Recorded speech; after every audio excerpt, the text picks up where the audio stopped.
Hello friends, जय Hind friend. आज इस क्लास में हम कक्षा 10 विज्ञान का महत्वपूर्ण बहुविकल्पी प्रश्न पढ़ने वाला है। इस वीडियो में बाबू ये जो बहुविकल्पी प्रश्न बताया गया ना, ये एक दो बार नहीं, ये आपके बोर्ड एग्जाम में कई बार पूछा हुआ प्रश्न है। ठीक है, तो इस प्रश्न को ईमानदारी से अभी तैयार कर लीजिए क्योंकि बोर्ड एग्जाम पास में आ चुका है। ठीक है बाबू, चलिए यहाँ पर पहला प्रश्न पढ़ना स्टार्ट करते हैं। ठीक है, दिया है किसी वस्तु का वास्तु एवं बड़ा प्रतिबिंब बनाने के लिए उसे अवतल दर्पण की किस स्थिति में रखना होगा। देखिए, मान लीजिए ये अवतल दर्पण है और कह रहा है ना कि ये प्रतिबिंब कैसे बनाना है, वस्तु से बड़ा बनाना है। मान लीजिए यहाँ पर वस्तु से बड़ा प्रतिबिंब बनाना है तो वस्तु को हम कहाँ पर रखें बाबू, याद रखिएगा दर्पण के ध्रुव और फोकस के बीच। बाबू यहाँ पर अगर वस्तु को रखेंगे दर्पण के ध्रुव और फोकस के बीच, बाबू यहाँ पर वस्तु को रखेंगे ना तो प्रतिबिंब पीछे बनेगा और ये कैसा बनेगा पता है, बड़ा प्रतिबिंब बनेगा, याद रखिएगा। ठीक है, अब देखिए ये कंडीशन जान लीजिए। ठीक है, अगर वस्तु अनंत पर हो, अगर वस्तु अनंत पर हो तो जो मतलब जो प्रतिबिंब बनता है बाबू यहाँ पर फोकस बनता है, याद रखिएगा।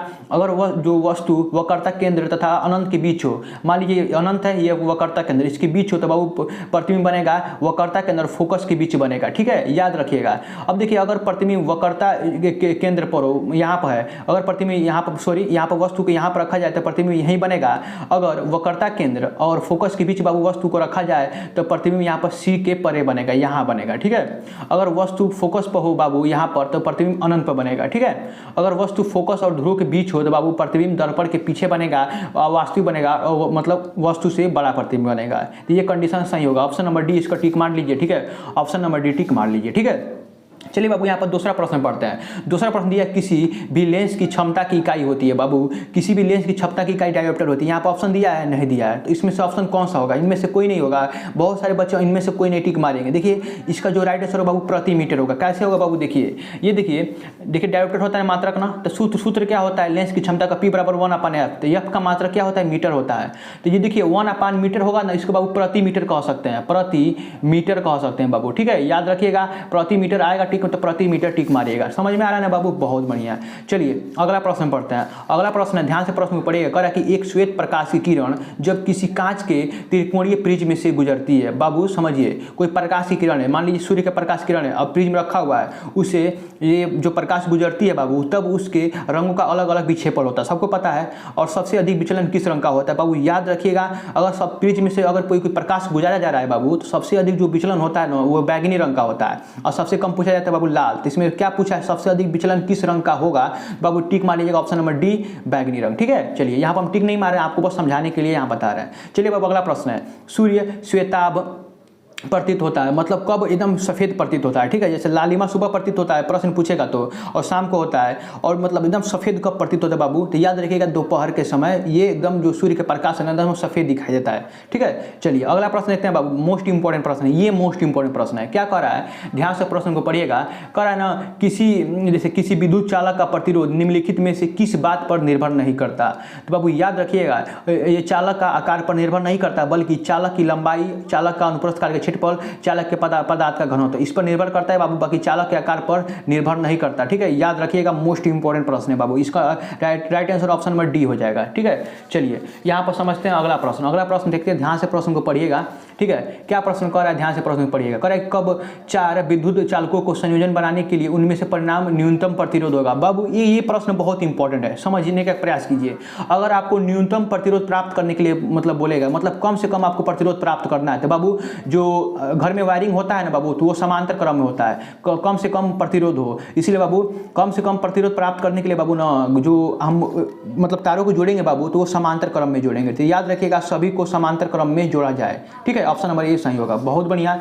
चलिए 7वां प्रश्न मोस्ट इंपॉर्टेंट प्रश्न है। कह रहा है ना कि एक विद्युत धारावाहिक चालक के कारण उत्पन्न चुंबकीय क्षेत्र की दिशा ज्ञात करने के लिए निम्नलिखित में से किस नियम की सहायता लेंगे। बाबू याद रखिएगा, ये फ्लेमिंग के दाएं हाथ का नियम, ऑप्शन नंबर ए सही होगा। ठीक है, 7वां का बाबू ऑप्शन नंबर ए सही होगा, फ्लेमिंग के दाएं हाथ का नियम। अगर विद्युत धारावाहिक चालक के कारण चुंबकीय क्षेत्र पूछेगा तो फ्लेमिंग के दाएं हाथ का नियम, अगर चुंबकीय बल पूछेगा बाबू तो फ्लेमिंग के बाएं हाथ का नियम, अगर दाहिने हाथ का अंगूठा का मतलब नियम पूछेगा तो उसमें धारा प्रवाहित नहीं होगा। ठीक है, मतलब वो दिशा बताएगा, धारा किस मतलब समय किस दिशा में प्रवाहित हो रहा है, बस धारा की दिशा बताएगा कौन, दाहिने हाथ का अंगूठा नियम। ठीक है, ये नियम पढ़ लीजिएगा, बहुत इंपॉर्टेंट है बाबू। ठीक है, तो इसका राइट आंसर बाबू क्या हो जाएगा, फ्लेमिंग के दाएं हाथ का नियम के कारण हम किसी भी धारावाहिक चालक के कारण उसमें चुंबकीय क्षेत्र की दिशा ज्ञात कर सकते हैं, फ्लेमिंग के दाएं हाथ का नियम।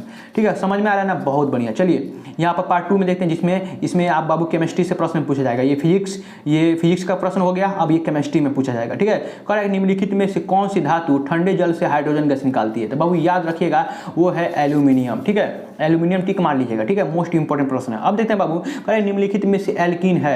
अब ये एल्कीन क्या होता है बाबू, आपको समझ में अभी आएगा। ठीक है, एल्कीन क्या होता है समझा देते हैं। देखिए एल्कीन एल्काइन पढ़े होंगे, तो एल्केन में बाबू सिंगल बॉन्ड होता है। ठीक है, और एल्कीन में बाबू डबल बॉन्ड होता है, और एल्काइन में बाबू ट्रिपल बॉन्ड होता है। बाबू एक कर निम्नलिखित में से एल्कीन है बाबू, तो ऑप्शन नंबर बी सही हो जाएगा, इसको बी को टिक मार लीजिएगा। ठीक है, चलिए बाबू अगला प्रश्न लेते हैं 10वां। करें कि 1 बिलियन लाल लिटमस को नीला कर देता है, इसका पीएच मान संभव होगा। बाबू ये समझना बेहद जरूरी है। देखिए इसको समझना बेहद जरूरी है। करें कि लाल लिटमस पत्र को नीला कर देता है, तो बाबू कौन करता है पता है?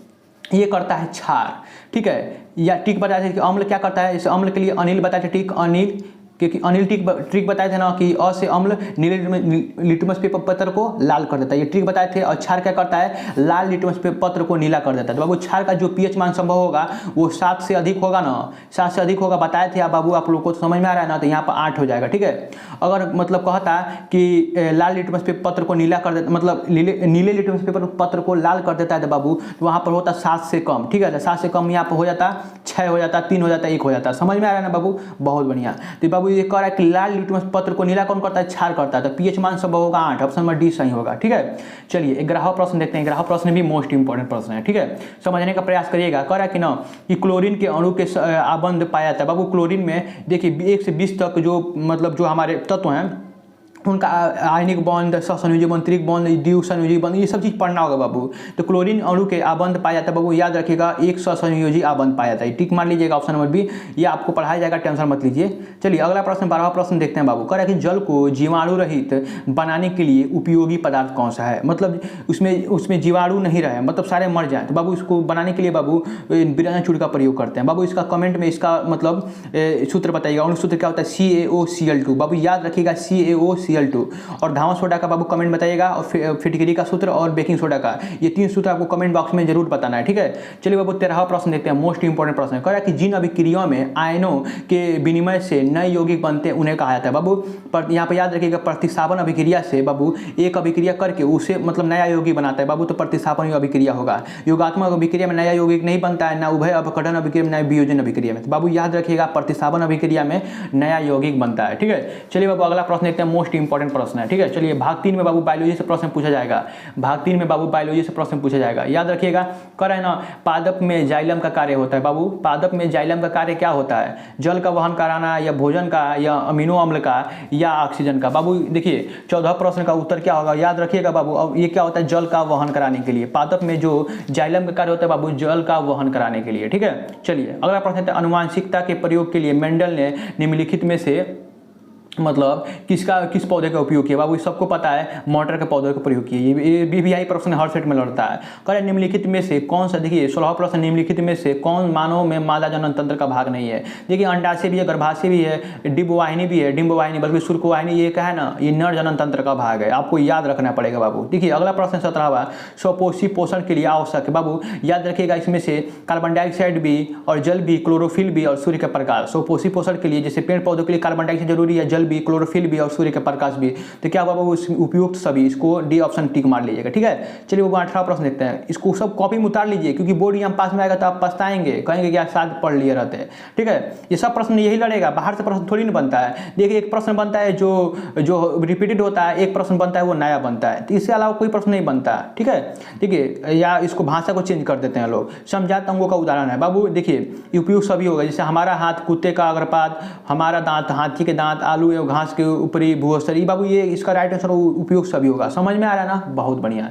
चलिए अगला प्रश्न देखते हैं। सारा प्रश्न बाबू मोस्ट इंपॉर्टेंट प्रश्न है। देखिए कह रहा है ना कि अलैंगिक जनन मुकुलन द्वारा होता है बाबू। अलैंगिक जनन जो मुकुलन द्वारा किस में होता है, मोस्ट इंपॉर्टेंट प्रश्न है बाबू, बहुत बढ़िया। ये होता है अमीबा में या ईस्ट में बाबू, याद रखिएगा ये होता है ईस्ट में, ठीक है। ऑप्शन नंबर बी सही होगा, ठीक है। अब देखिए अगला प्रश्न है, प्राकृतिक वर्णवाद का प्रतिपादन किसने किया था। मोस्ट इंपॉर्टेंट प्रश्न है बाबू, इसका जो प्रतिपादन किया था वो किया था डार्विन, ठीक है। ये जितना प्रश्न बताएं बाबू इसको तैयार कर लीजिएगा, और बहुविकल्पी प्रश्न चाहिए तो नीचे कमेंट बॉक्स में जरूर बताइएगा, अपना राय जरूर दीजिएगा। अपना राय देंगे तभी हम वीडियो बनाएंगे, ठीक है। वीडियो तो बनाएंगे आपके लिए, तो मेहनत करते ही हैं बाबू। मिलते हैं अगले वीडियो में, तब तक के लिए जय हिंद जय भारत।